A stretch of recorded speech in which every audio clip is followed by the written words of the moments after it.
जय श्री राधे कृष्ण मित्रों, हमारी यात्रा की शुरुआत करते हुए श्री कृष्ण से यही प्रार्थना करते हैं, जो भी कृष्ण भक्त इस वीडियो को देख रहे हैं उनके जीवन में हमेशा श्री कृष्ण की कृपा और आशीर्वाद बना रहे। और हाँ, वीडियो शुरू करने से पहले नीचे कमेंट में जय श्री राधे कृष्ण लिखकर अपनी भक्ति और प्रेम का आभार व्यक्त करें।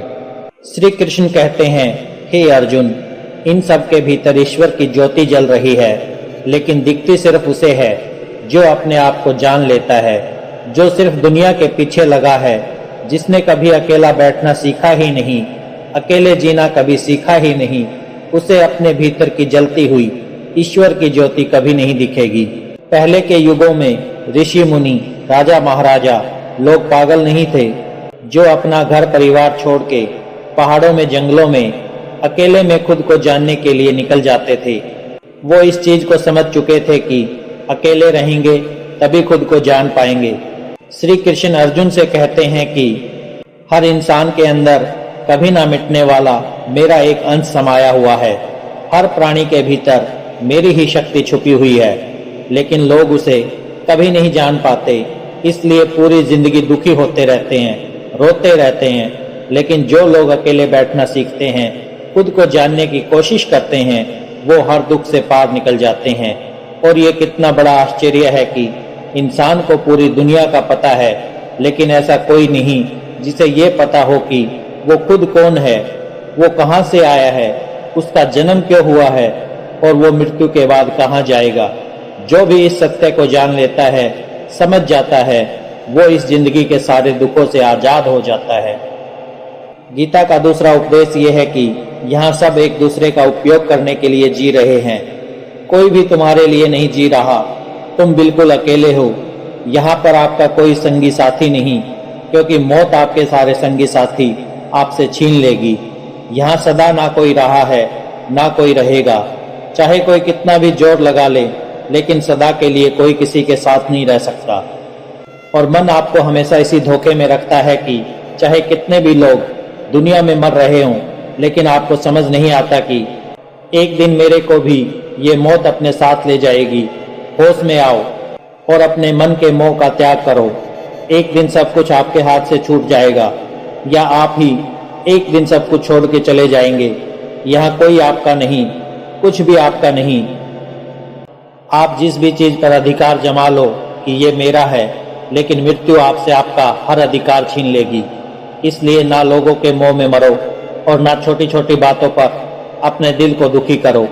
ये जीवन एक यात्रा है और इस यात्रा को आनंद के साथ पूरा करो।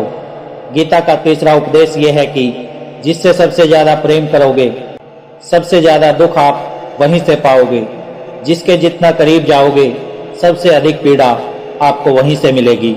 अजनबी आपको कभी उतना दुख पहुंचा ही नहीं सकता जितना दुख अपनों से पहुंचता है। जब भी आपके दिल को चोट लगेगी, अपनों के ही लगेगी। कलयुग में किसी से भी जल्दी अपनापन मत बना लेना। जो लोग भोले होते हैं, वो बहुत जल्दी किसी को भी अपना मान लेते हैं, और उनके इसी भोलेपन का फायदा ये दुनिया जरूर उठाती है। इसलिए लोगों से अपनेपन की उम्मीद कभी मत करना। गीता का चौथा उपदेश ये है कि दूसरों को सुधारने की, दूसरों को बदलने की कोशिश छोड़ दो। आप सिर्फ खुद को बदल सकते हैं। दूसरों से उम्मीद छोड़ दो कि वो आपके साथ अच्छा चले। अगर कोई आपको दुख दे रहा है और आप चाहते हैं कि वो बदल जाए, सुधर जाए, लेकिन वो कभी नहीं बदलेगा। आपके हाथ में सिर्फ इतना है, आप खुद को बदल सकते हैं। और जिस दिन आप बदल जाओगे, तब आपको कोई फर्क नहीं पड़ेगा कि लोग कैसे जी रहे हैं। गीता का पांचवा उपदेश ये है कि जो वक्त गुजर चुका है उसके लिए सोचना छोड़ दो। जो जा चुका है वो तुम्हारा बीता हुआ कल था, उसके चक्कर में अपना आज और आने वाला कल खराब मत करो। जो लोग अपने बीते हुए कल को लेकर दुखी होते रहते हैं या पछताते रहते हैं, या अपने बीते हुए कल में हुए हादसों को जिंदगी भर नहीं भुला पाते, ऐसे लोगों को दुख कभी छोड़कर नहीं जाता। ऐसे लोग जिंदगी में कभी आगे नहीं बढ़ पाते। और आप जिंदगी में आगे बढ़ो या ना बढ़ो, लेकिन जिंदगी आगे बढ़ती ही रहेगी। आपके पास एक सीमित समय है, या तो उसे अपने बीते हुए कल की यादों में गवा दो, खत्म कर दो, या अपने गुजरे हुए कल को भुलाकर एक नए दिन की शुरुआत करो, एक नई जिंदगी की शुरुआत करो। गीता का छठा उपदेश ये है कि इस दुनिया में ऐसे रहो जैसे तुम बिल्कुल अकेले हो, ना कोई संगी है ना कोई साथी है। बाहर चाहे कितनी भी भीड़ में रहो, पर किसी के भरोसे में मत रहो कि कोई आपका सच्चा साथी है। यहाँ कौन अपना है, कब तक साथ देगा, कुछ पता नहीं। आप जिन रिश्तों से उम्मीद लगा के बैठ जाते हो कि वो पूरा जीवन आपका साथ देंगे, ऐसे पता नहीं कितने रिश्ते आपकी जिंदगी में आते हैं और चले जाते हैं, लेकिन आपके साथ सिर्फ आप ही रहते हैं। इसलिए चाहे कितने ही लोग आपकी जिंदगी में हों, लेकिन अंदर में ये होश रखना, ये ज्ञान रखना कि ये लोग, ये रिश्ते हमेशा मेरे साथ नहीं रहने वाले। गीता का सातवां उपदेश ये है कि ये दुनिया एक झूठ का व्यापार बन गई है। झूठे लोग शरीफ बनने का ढोंग करके जीवन जीते हैं, और जो सीधा और सरल होगा इस दुनिया में उसे कोई नहीं पूछता। सीधे साधे लोगों की दुनिया में कोई इज्जत नहीं करता। इस दुनिया में अगर खुश होकर जीना है तो लोगों को ज्यादा शरीफ समझकर मत जीना। सच का नकाब ओढ़े लोग सिर्फ झूठ के ही रिश्ते निभाते हैं।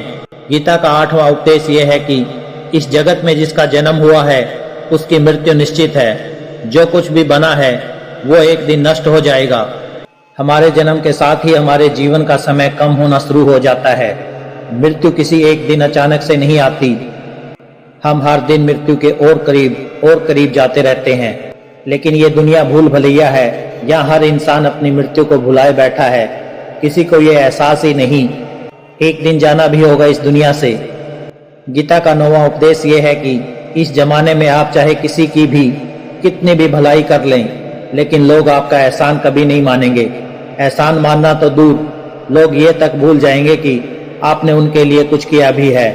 ये दुनिया बहुत अजीब है। जब आप उनके लिए कुछ करेंगे तो उन्हें कुछ याद नहीं रहता, लेकिन जब वो आपके लिए थोड़ा सा भी कुछ करेंगे तो पूरी दुनिया को बताएंगे। अब वो जमाने चले गए जब लोग किसी के एहसान को जिंदगी भर नहीं भूलते थे। कलयुग का प्राणी बहुत मतलबी है। उसे अपने सिवा किसी का कुछ अच्छा कर्म याद ही नहीं रहता, और किसी ने उसके साथ अगर गलत किया है उसे तो वो फिर जिंदगी भर नहीं भूलता। जिस बात को भूल जाना चाहिए उसे याद रखता है, और जिसे याद रखना चाहिए उसे भूल जाता है। इसलिए लोगों से ये उम्मीद भी मत रखना कि आपने उनके लिए बहुत कुछ किया है तो बदले में वो भी आपके लिए कुछ करेंगे। गीता का 10वां उपदेश ये है, जो इंसान आज के समय में खुश रहना सीख गया, समझो जीवन में वही सबसे ज्यादा सफल इंसान है। सफल वो नहीं जिसने कुछ पैसे बटोर लिए, कोई बड़ी नौकरी, कोई बड़ी पोस्ट कमा ली। सफल तो वो है जिसका मन आनंद से भरा है, लेकिन लोगों को बस यही लगता है कि असली खुशी यही है कि धनवान हो जाओ, लोग पहचान ले, किसी अच्छे पद पर पहुंच जाएं। लेकिन इन सब से ना तो आपके मन की बेचैनी दूर होगी और ना ही आपके मन में खुशियां आएंगी। वास्तविक मूल्य तो इन बाहरी चीजों का नहीं, बल्कि आपके मन के आनंद और प्रसन्नता का है। गीता का 11वां उपदेश ये है, इस संसार में सब लोग किसी का भी असली चेहरा तब तक नहीं देख पाएंगे जब तक आपसे उसका मतलब खत्म नहीं होता। जिस दिन आप उसके किसी काम के नहीं रहते, उस दिन वो आपको अपना असली चेहरा दिखाता है, जिसे देखकर आप हैरान हो जाते हैं कि इंसान एकदम से कैसे बदल गया। ऐसा तो ये पहले कभी नहीं था। वास्तविकता में वो शुरू से ही ऐसा था। जो चेहरा उसने आपको शुरू में दिखाया वो असली नहीं था, वो सब एक दिखावा था आपको जाल में फंसाने के लिए। और ये बातें सब पर लागू होती हैं। यहाँ सब आपको अपना नकली चेहरा ही दिखाएंगे, उनका असली चेहरा आपको सिर्फ वक्त दिखाता है।